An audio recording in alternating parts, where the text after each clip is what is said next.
বলবো নমস্কার বন্ধুগণ, আর মাত্র কয়েক ঘন্টা পর আমাদের প্রধানমন্ত্রী মাননীয় নরেন্দ্র মোদী দুর্গাপুর শহরে আসছেন।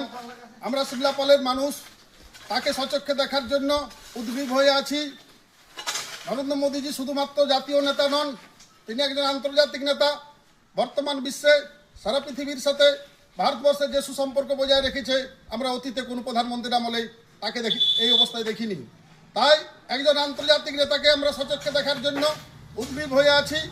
নরেন্দ্র মোদীজি দুর্নীতির বিরুদ্ধে যে লড়াই করেছেন, তার মন্ত্রিসভায় 11 বছরে কোনো দুর্নীতির দাগ নেই, যেটা আমরা অতীতে কোনো প্রধানমন্ত্রীর সময় সেটা দেখিনি। তাই দুর্নীতির বিরুদ্ধে জাহাদকারী এই নেতাকে আমরা সচক্ষে দেখার জন্য উদ্গ্রীব হয়ে দুর্গাপুর যাওয়ার জন্য আমরা এই শিমলাপালে প্রচার করছি।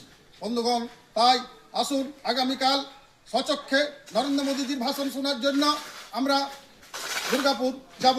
আমাদের ভারতীয় জনতা পার্টির কার্যকর্তারা বিভিন্ন জায়গায় প্রচার করছেন, গাড়ি নিয়ে যাচ্ছেন।